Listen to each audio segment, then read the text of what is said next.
Bonjour à tous, voici une petite vidéo à destination des débutants pour donner une astuce afin de pouvoir récupérer des composants sur des PCB. Alors quand ce sont des composants qui ont seulement deux pattes, eh bien un simple fer à souder, ça peut le faire, parce que donc bien sûr on va retourner le PCB. Alors attention, dans une autre vidéo j'explique qu'il est dangereux de démonter certains appareils qui se branchaient sur le secteur. Alors là, à la limite, il n'y a pas beaucoup de danger de ce côté-là, mais c'est plus dangereux, c'est quand on est là-dessous. Parce que là-dessous, si on a des condensateurs de haute tension qui sont restés chargés, comme par exemple les deux là, c'est des 200 volts, eh bien s'ils ne sont pas déchargés, eh bien, selon où on touche là-dessous, on risque de se prendre une grosse châtaigne.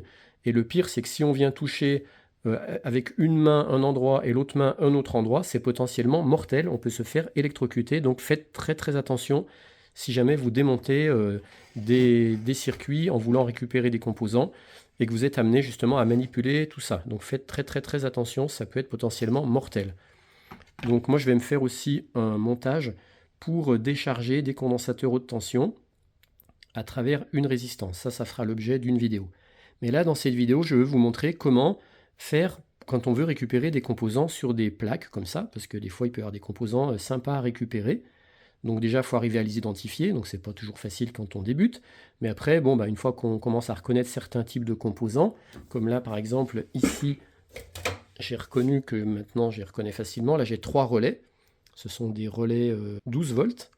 Mais donc, ce que je disais, c'est que quand ce sont des composants avec seulement 2 broches, c'est assez facile avec un simple fer à souder de les récupérer. Parce que, mettons qu'on veuille récupérer... Donc là, il n'y a plus de tension, c'est bon. Hein. Mais si par exemple on veut dessouder... Alors attendez, il faut que je retrouve où c'est. Là, mettons, ouais, ces gros condensateurs, là. Il y a une broche qui est ici et l'autre qui est là. Dans ce cas-là, il suffit de mettre le fer à souder là. L'étain devient liquide. Et du coup, en même temps, avec la main dessous, on peut commencer à tirer sur le condensateur de façon à ce que la broche va commencer à... On va la sortir du logement. Et puis une fois qu'on a fait une broche, après on fait pareil avec l'autre. Et puis on tire, on tire, on tire. Et à la fin, on arrive à récupérer le condensateur. Mais par contre, c'est beaucoup plus compliqué quand on a des composants, par exemple, à 8 broches. Et là, tout à l'heure, j'ai réussi à récupérer celui-ci, mais j'y ai passé une demi-heure avec mon fer à souder. Et en échangeant avec Valérie Marzelin, encore lui, toujours lui, il m'a donné une combine, et du coup j'ai récupéré celui-là, mais ça m'a pris même pas 5 minutes, quoi. Et en plus, ça, ils sont bien, parce que ça, c'est des relais 2RT en 9 volts, et on voit qu'effectivement, ils ont 8 broches. Donc en fait, l'astuce, je vais vous montrer, c'est qu'il faut avoir en plus du fer à souder, utiliser un petit pistolet comme ça qui aspire l'étain. Donc on l'arme comme ça, hop, et puis quand on appuie, ça vient aspirer l'étain, donc c'est assez brutal, tac, voilà.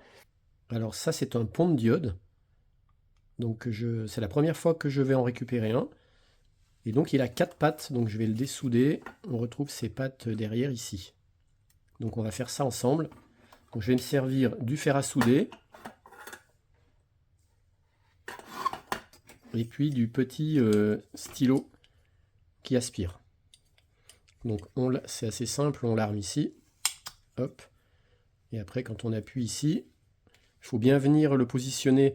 L'astuce c'est vraiment de le mettre pas comme ça, mais vraiment pile dessus sur l'étain. Donc là en l'occurrence mon pont de diode il est ici, donc il faut vraiment que je me mette comme ça.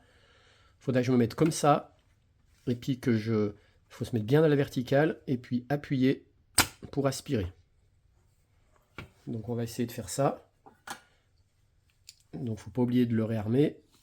Hop. Alors des fois il faut parfois rajouter de l'étain pour ramollir la soudure. Là je vais essayer de zoomer parce que c'est pas très... Il faut vraiment... On peut venir toucher le fer avec la pointe, c'est pas gênant. Enfin pas trop longtemps. Hop. Bon là je pense que j'ai peut-être un peu trop attendu. C'est une vidéo que je vous fais un petit peu à l'arrache là parce que j'ai beaucoup de vidéos en retard.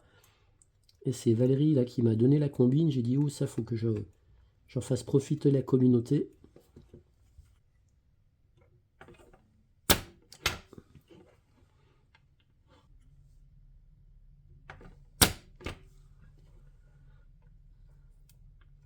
Là, j'ai pratiquement plus d'étain, hein.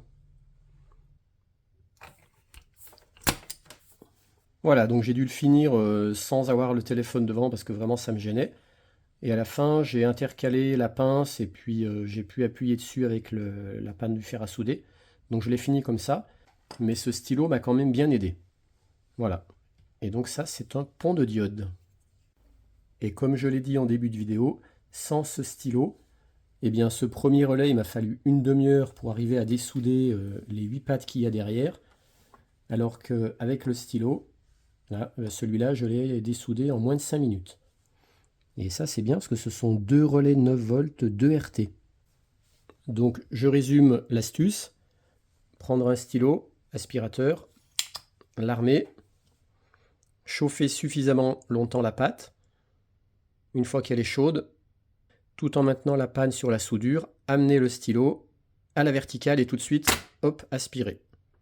Moi, je viens de découvrir cette combine et j'espère qu'elle servira à tous les débutants qui veulent récupérer des composants, mais de façon sécurisée, je le rappelle. Voilà un petit échantillon de ce que j'ai pu récupérer cet après-midi. Donc ça, ce sont donc les deux relais blancs. Ça, je pense que c'est un petit relais, je vais vérifier. Ce petit boîtier bleu, je croyais que c'était un petit relais, parce que c'était marqué K sur le PCB. Mais a priori, en recherchant, en tapant ces références, F455R, ça me dit que ça serait un filtre céramique.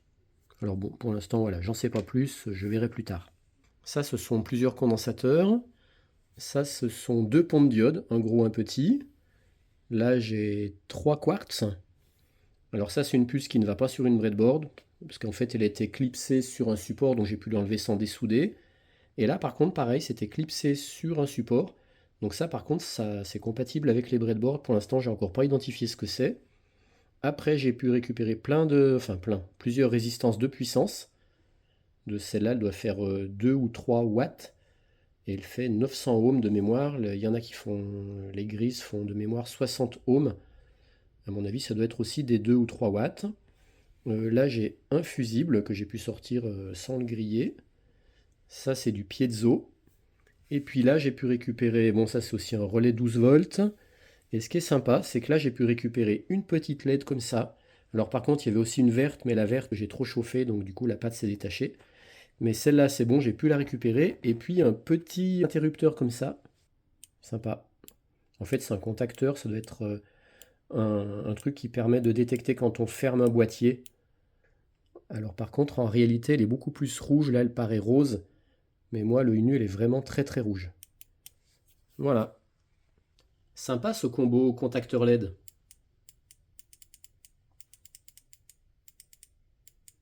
J'adore l'électronique. J'adore l'électronique. Allez, à bientôt dans la Tronic Aventure.